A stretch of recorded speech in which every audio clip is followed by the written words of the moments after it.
That's like she tries to slide over right there, and Hartley just kind of falls and makes collision with that lower leg. You see her immediately grab it. And she went down hard and was clearly in a lot of pain. It took one collision to freeze the entire arena. Sophie Cunningham hit the floor, clutching her knee, and there was no whistle, no pause, no protection, just shock spreading through the building. Was this another freak accident, or a sign of something bigger the league can't ignore?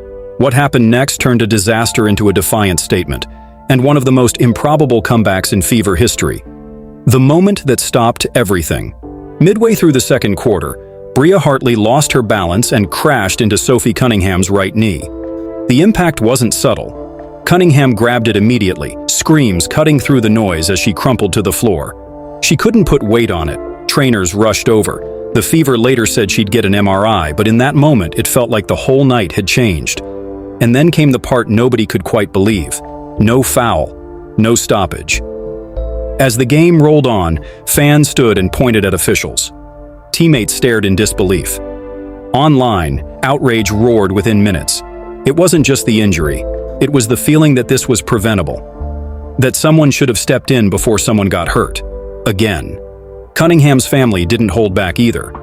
Her sister called out the league directly, demanding consistency and protection for athletes. Her mother's since-deleted post described Hartley as playing out of control. Those reactions didn't just fan the flames, they framed the conversation. To many, this wasn't incidental contact. It was the latest proof that players weren't being protected. And that's why so many Fever fans saw this less as a one-off and more as a pattern. They remembered the eye poke, the groin shot, the no calls that led to real damage. They weren't just angry for Sophie. They were angry because it kept happening. A team already hanging by a thread. The chaos didn't begin with that collision. Indiana entered this matchup without a single true point guard. Caitlin Clark was still sidelined after that mid-July groin hit. Sydney Coulson was out with a torn ACL. Ari McDonald was recovering from a broken foot. That's 3 floor generals gone. Aaliyah Boston. And then Cunningham, one of the crucial spacers and tone setters in Stephanie White's patched-together rotation, went down too. This wasn't a typical late-season tune-up. The Fever couldn't polish a playbook. They had to shrink it, simplify sets, ask scorers to initiate, ask wings to make reads under pressure. After Phoenix, it was a scramble. After Sophie went out, it became triage. Who could handle, who could survive minutes, who could keep the offense coherent long enough to get to the fourth? By halftime, rotations were stretched to breaking. Minutes ballooned. Roles expanded. And it was obvious. If they didn't find composure fast, this game could slip into a 20-point loss with a dozen second guesses. That's the sentence that wouldn't leave the building. Fans didn't just react, they erupted. Social feeds filled with slow-motion clips, frame-by-frame breakdowns and accusations. Some called for Hartley to be suspended. Others put the spotlight on officiating, asking how many more collisions would get waved off before the league stepped in.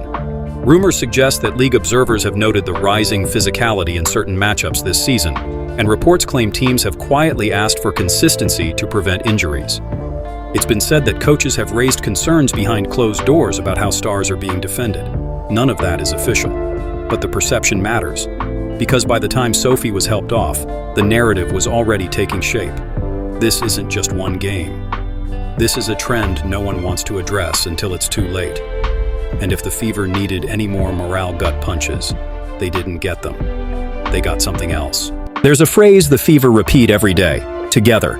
It sounds cliché until a season tries to split a roster apart, injury by injury, moment by moment. In the locker room, the word wasn't inspirational, it was survival. Next woman up wasn't a quote on a wall, it was the only way forward. Stephanie White's first reaction to Sophie's fall was unfiltered, the kind of raw honesty that told the whole story without saying much at all. This hurt. The timing, the optics, the silence from the whistle. It all hurt. But the message that followed was sharper. Hold the line, chip away, stay connected, and force the next 5 minutes to go our way. Then the 5 after that.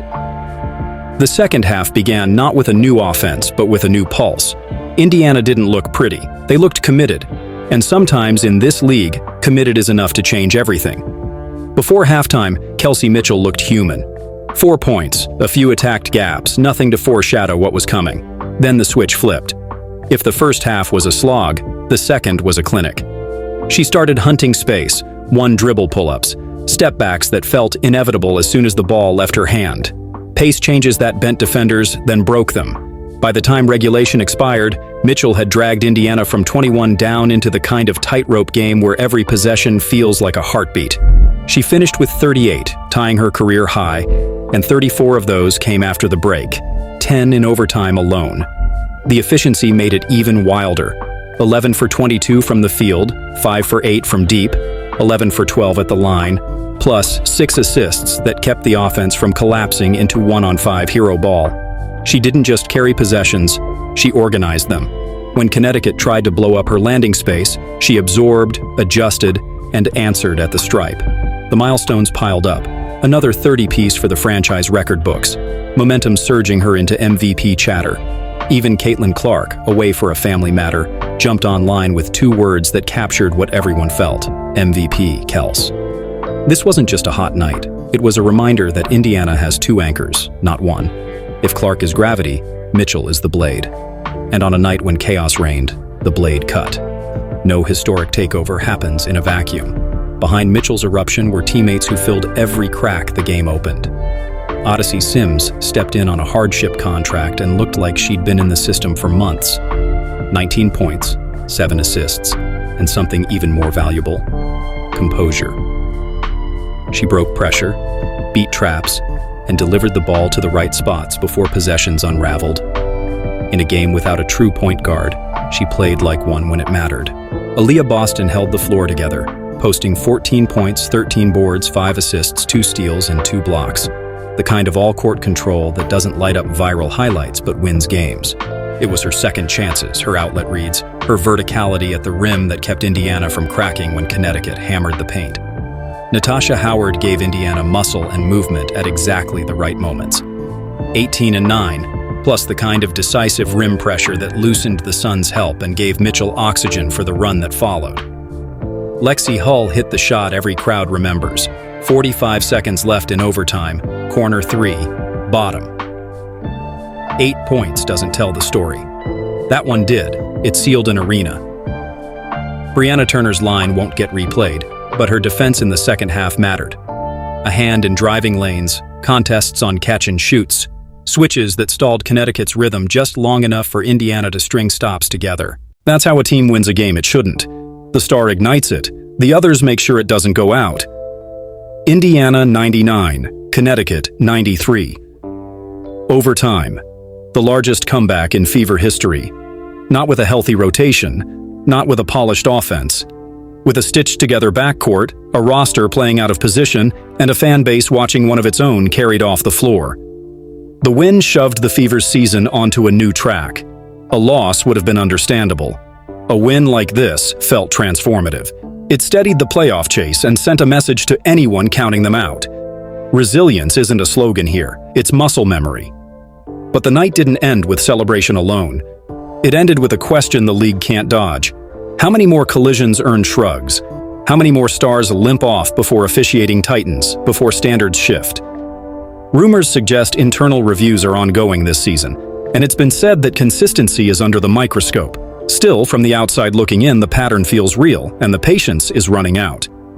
What this game revealed strip away the noise, and here's what stands. Indiana has an identity.